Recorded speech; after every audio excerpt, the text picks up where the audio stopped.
Halo pemirsa, jumpa lagi dengan saya Argo Pratomo Nugroho. Kali ini saya hadir ke ruang handphone dan smart televisi Anda. Kali ini saya sengaja menemui sahabat lama, seorang advokat, Bapak HM Zamzam Fatoni SH. Saya berkawan dengan beliau ini sudah cukup lama, dan kali ini saya akan menjumpai beliaunya ini. Assalamualaikum Pak. Waalaikumsalam. Zamzam Fatoni. Apa kabar Pak? Baik, alhamdulillah. Pak Zamzam, ini kita bertemu, Anda kayaknya akan berpantun ini. Wah, siap. Lama tidak ketemu dengan Mas Argo. Ya. Kalau tidak ada pantun rasanya kurang sip. Iya. Mantap. Ya.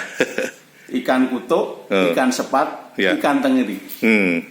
Supaya tidak ngantuk, lebih semangat, ikuti acara ini. Oke. Mas Zamzam Fatoni, Ya, Mas ini Argo. saya kangen dengan Anda. Saya akan bertanya dengan konstelasi hukum belakangan ini, terutama yang berkaitan dengan penegakan hukum. Anda sebagai penegak hukum, Iya, Mas Argo. seperti apa Mas Zamzam Fatoni? Benar, akhir-akhir ini kita dikejutkan berita-berita yang kurang baik terkait mafia hukum atau mafia peradilan dan praktek koruptif Ya. yang barangkali boleh dikatakan sedang merajalela. Ya. Tidak tanggung-tanggung ya, berita-berita ya kemarin itu mata hakim pengadilan Jakarta Selatan Ya. ditetapkan sebagai tersangka. Ini kan luar biasa. Ya. Itu Mas Argo. Ya. Menurut Anda situasi seperti itu sangat merugikan masyarakat nggak ini? Ya. Jadi seharusnya kan seorang hakim, jaksa, pengacara, ya, itu kan penegak hukum, Polisi. ya, yang seharusnya menjadi tauladan. Ya. Justru tidak terjun bebas menjadi atau bermental koruptif dan memperjualbelikan hukum. Nah, itu kan sesuatu yang sangat ironi, Mas Argo. Ya.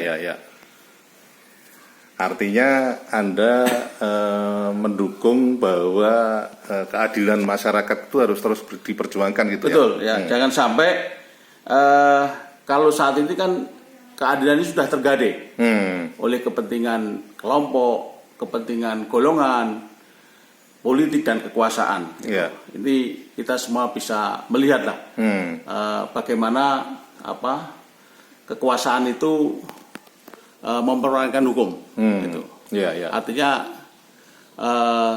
hukum dijadikan alat untuk kekuasaan. Ya.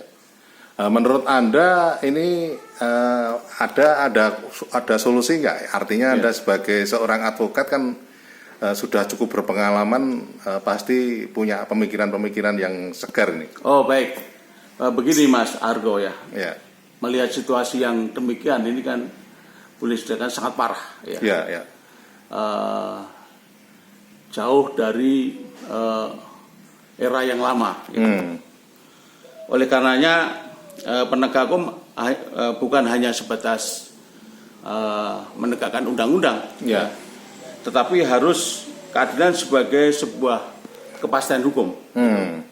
Kemudian juga kita menyoroti rekrutmen hakim, jaksa, pengacara.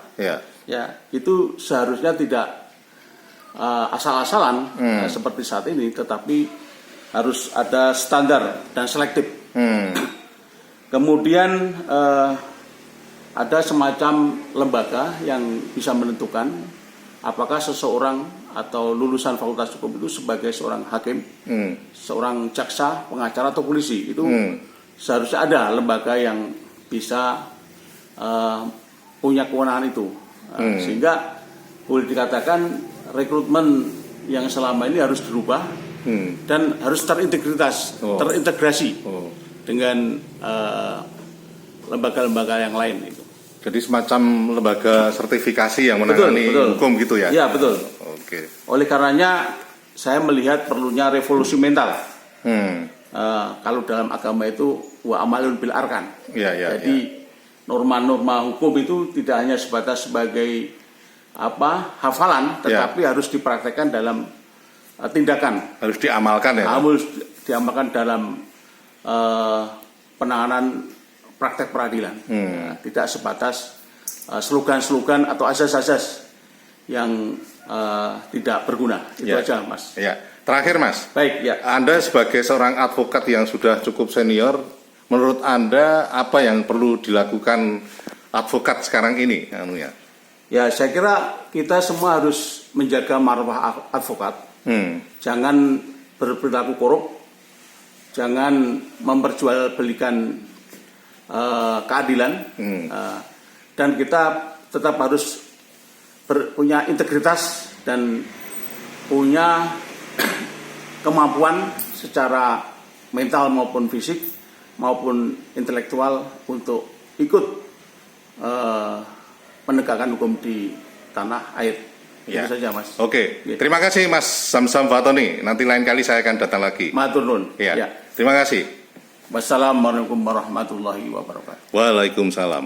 Nah, pemirsa, akhirnya saya Argo Pratomo Nugroho undur diri dari ruang handphone dan smart televisi Anda. Argo Pratomo Nugroho terus memberitakan, Anda yang membijaksanakan. Sampai jumpa.